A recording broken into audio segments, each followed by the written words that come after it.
Greetings, salutations, felicitations, and other good sort of words that we can throw in. It's Chris talking to you from the studios at WFC3. It is welcome back to Monkey Business, our podcast, our weekly podcast to talk about all sorts of things from nerd world news, geek stuff, and convention business. Today, we are going to continue a conversation we started a little while back about tabletop gaming. Dungeons & Dragons, Pathfinder, Star Wars, Star Trek, mystery, Cthulhu, horror, the whole works. It's all out there, the whole universe. Superheroes, the whole universe you can explore from the comfort of your dining room table and a bunch of friends. Is it true you cannot play tabletop games on the floor? Actually, you know what? You can play tabletop games on the floor. Tabletop is kind of a generalized thing. Like all copy machines are Xeroxes and all boxes of Kleenex are Kleenex. You know, so tabletop is kind of just a reference to you don't have to use a computer. Although in some cases people have been using computers to keep track of things, and that's something we're going to touch on today. As a matter of fact, how many different games are out there? If you go to any good game shop, you can't count it. I don't think you could count it. There's going to be a rule set for pretty much everything. Like D&D itself is now on its 5th edition. Which I don't know.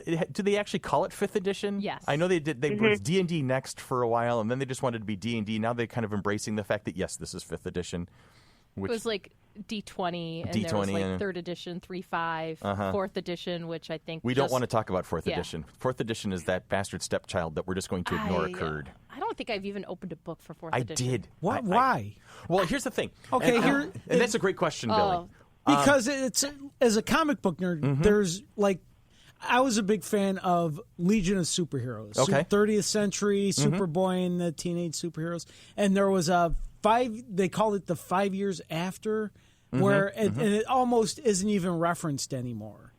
And that's what it sounds like. I don't even want to acknowledge that this happened in our world. I've got a succinct answer for that, and that succinct answer takes about 30 minutes. No. We don't have time for that. Yeah, we don't have... Advanced Dungeons & Dragons was what we now call 1st edition now. And it evolved over time. They just saw flaws in the rules, and so they would kind of fix that, and they would give you something new and something a little more streamlined to make the game easier to play, or to give it more depth and more dynamics. Or to sell more books. No, or to sell I more was books. just about to say that. Well, yeah, that's the thing. No, have you seen my basement?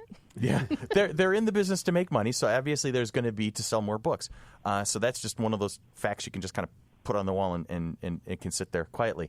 3rd edition came around, and it really opened the door to customization and you building the character that you've always wanted to play. If you have a particular personality and a certain skill set, 3rd edition gave you all of the tools to really kind of mix and match all of the previous rules to make that one person you've always wanted to be. That's going to be way too much for him. I think so. Now, I don't even know who I want to be in real life. Me neither. Always leave that wide open, Batman. Billy. Seriously, always be Batman. But 4th edition kind of, for me, it was a step backwards. It kind of made things homogenized. Also, with the rise of the MMO, the multiplayer, I don't even remember what MMO stands for. That's weird. Isn't that? That's weird. But I don't play MMOs, with so like I World don't of know. Warcraft and Rift and City of Heroes and everything that's come out over the past 15 years since MMOs became huge. 4th edition really felt to me that it was trying to give you a tabletop version of the online computer experience. So a lot of things are homogenized. Everything was generalized from what used to be. And then it kind of created... Oh, thank massively you. Multiplayer online. Yeah, I just looked it up too. I was waiting for it. As soon as I started struggling that, every single phone popped up. No, I saw it out of didn't. my peripheral vision. But for me, 4th edition really felt like an MMO on the table. And really, I didn't want that. If I want to play an MMO, I'll crank up World of Warcraft and I'll go play it on my computer. Diablo. Or Diablo, exactly. If I wanted my tabletop experience, I wanted that depth. I wanted that diversity. I wanted that ability to customize and do more, break through the rules a little bit more. It seemed like when talking with Hunter and whatever, who had the unfortunate experience of actually playing it, and I believe she said she didn't like it. Yeah, she did. Correct. That all of a sudden, like, all the characters could all open locks, or all the characters could... Everybody could do the same thing. So therefore, you don't even have your little specialized characters. Right. And me personally, if I have a skill set that is like someone else's skill set, I don't want to play anymore. Right. Because I'm not unique. And exactly. my character likes being unique, and I've had You will always be unique. No, actually, I think I'm Tanya Fabulous. That's not it. Unique. That's right. Let's get it straight. Well, then that is a unique name. It is. Thank you, Susan Dettori, for coining that one. We'll never lose that one. Susan. Tanya Fabulous. Susan coined Thank that you, one. Susan. Tanya Fabulous. All right. So that's the one thing I didn't like about that rule set, and that's one thing I don't like about some of the games is too many similarities between characters. Yeah, there's too much overlap. It's too much. There's not enough. It's not fun for everybody because if everybody's doing the same thing, well, somebody gets to the door first. Exactly. The same person's going to do it all the time if they happen to be up in front of the party or whatever.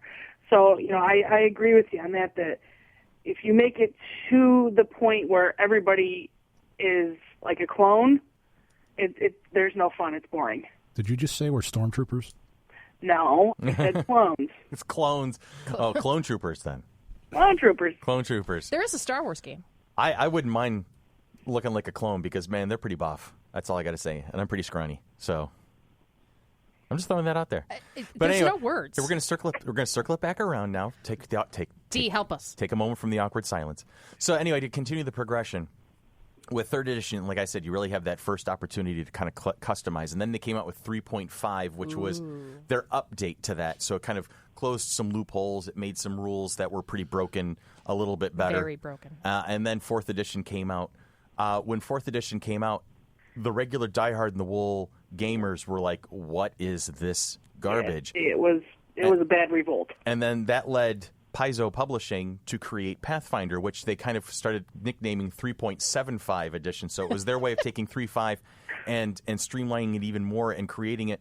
And I remember when I first started reading about Pathfinder, the comment that was being made was that for veteran gamers, they understood the sweet spot was usually started around 8th level for a character and would be up through like 13th, 14th.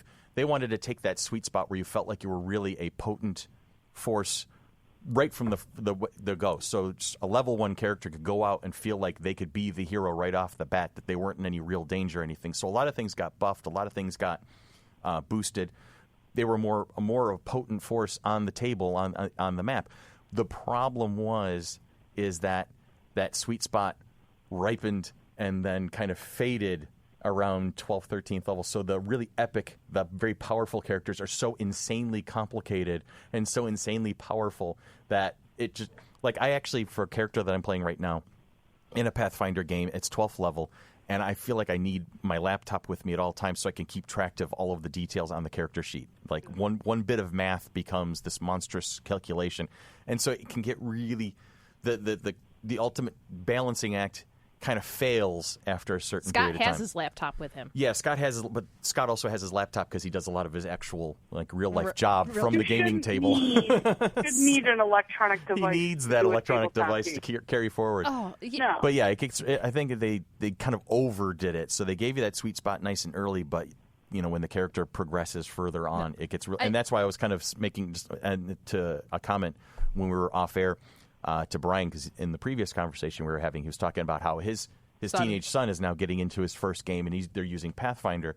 And I think for like a novice, like if we get Billy to the table or if we bring Dan back to the table, I would probably pull out 5th edition and avoid Pathfinder because Pathfinder is just so complicated. Tell me about it. No, creating my character was a nightmare. Oh, I'm sure.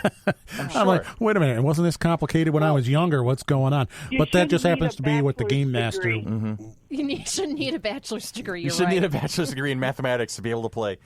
And it really does feel like right now. Just I've created an analog of Tony Stark and Iron Man. So he's this guy. His whole job is to build things and to create things and to invent things. And we just unveiled the suit itself, and without the spinning rims. Without the spinning rims, because we were on a clock really because we were getting our butts kicked. But I know what I have to go through now in a combat round. If I have targets and I know I have these powers, I have these tools at my disposal, I have these skills, and I can use them all or none or some, and just I know what I'm getting myself into. I did it to myself, so I shouldn't complain. But I'm just saying it's insane. It really is insane. You feel like you're managing something, and it kind of takes a little bit of the fun out of it because now I'm going like, oh god, a combat round's going to take an hour. And that's the one downfall of the newer editions with all the feats and the skills and the trappings and everything that your character can have. Yeah, plus the amount of people around the table. What would be a 4 combat round encounter lasts 2 hours. Yeah, and that in real time. And in the last time we talked about gaming, Billy, you had said how long does it take? You know, some instances, like some games, we may just do an encounter in one night, one single combat encounter with they've got 2 or 3 monsters or 2 or 3 bad guys, and then there's the party 5, as many 5 to 8, 9. Now, is this all like you roll the dice and the number comes up? The number comes up, and based on your skills, your level, your statistics, and everything, it modifies those dice rolls. So it determines whether you've hit the guy, how much damage you've done to the guy, whether you've protected yourself from that person in any way, shape, or form. There's a lot of math. A lot of math going on in this game. Okay. Oh, boy. I at least want to watch. Absolutely. Yeah, absolutely. It leads back to the social aspect, which we can get back into in a moment or two. But to finish off the progression, at least for the Dungeons & Dragons sword and sorcery types, recently, within the past, it's been like a year now? It's a little over a year that 5th edition's been out? I think so. Maybe more? I don't know. Phones? Yeah, here come the phones. Here. Send in the phones. Anyway, 5th edition has now reared its head, and for me, I have not yet played a full-fledged 5th edition game, but I have the Player's Handbook, I have the Dungeon Master's Guide, things like that. I've read through the books. It recaptures the original feel of the Advanced Dungeons & Dragons, that 1st edition game. The fluff, the flavor, the way they've kind of structured things. It's been 2 years now? 2014. Thank you. And it really kind of captures why we got into it, what got our attention, what made it so popular in the first place. It streamlined a lot of things. For a veteran Pathfinder and 3.5 player, I see that my mighty warrior, when he's upper level, is going to swing his sword and hit for bam, and there's a number, and that number is not going to be nearly as large as some of the numbers, the asinine numbers that we've come up with. Sean. But it's still going to be a potent hit, and it's easier to come up with that. They've really done a lot to try and give you that spine, that thing that foundation you can build the adventure on without it becoming overwhelming. So I think that's why. I mean, I cut my teeth back on those red books on the basic. The basic. And that's what we did when we introduced Tyler to the game. We introduced him in basic because it is overwhelming with all the rules and the system and things like that. Right. And when we introduced, my first character was a fighter, so it at least gave me the little nuances of the game before I got into casting the spells of the wizard or the cleric and things like that. So that's the one thing. I was the opposite. First character I ever had created was a wizard. Yes. And from there. And a very high level one too, because you got dumped right into it. But it was a high level campaign I kind of got plopped into. So yeah, that was brutal. I knew you were overwhelmed from the word go. I felt bad. But I cut my teeth on second edition. Yep. That's like my go-to. I found that I liked the thief, the rogue, the bard, and the fighter. Those were the ones that I cut my teeth on, and to this day I prefer to play because I think you can be a bit more creative with them without losing your mind, too much math, too much thinking. You have the ability to think on the fly with those characters, and that's what I liked about second edition. I don't mind third edition too much. Didn't play fourth, and I haven't even seen fifth. Yeah, I think agree. It's like being able to understand and do the attack round that like 3-5 is like once you've got your attack bonus being God knows what, that you have to remember how many attacks that you get around, and then if you're hasted, then you get an extra one and things like that. I get lost. My ADD kicks in, and I totally get lost. And just let me roll the dice and tell me if I hit or not. Right. Exactly. For me, simpler is better. Yeah. Yes. Because I don't have I don't want to have to sit there. Okay, this is the second round. My what fourth did I do? attack. I don't want to think that much doing this. I think enough at work and in real life. When I come to do this, I want check your brain at the door. Time. Keep it simple, stupid. Well, Just and that's what I think. go. That's where I think we're the one thing that third edition Pathfinder, and I think even fifth edition, I haven't gotten too far into.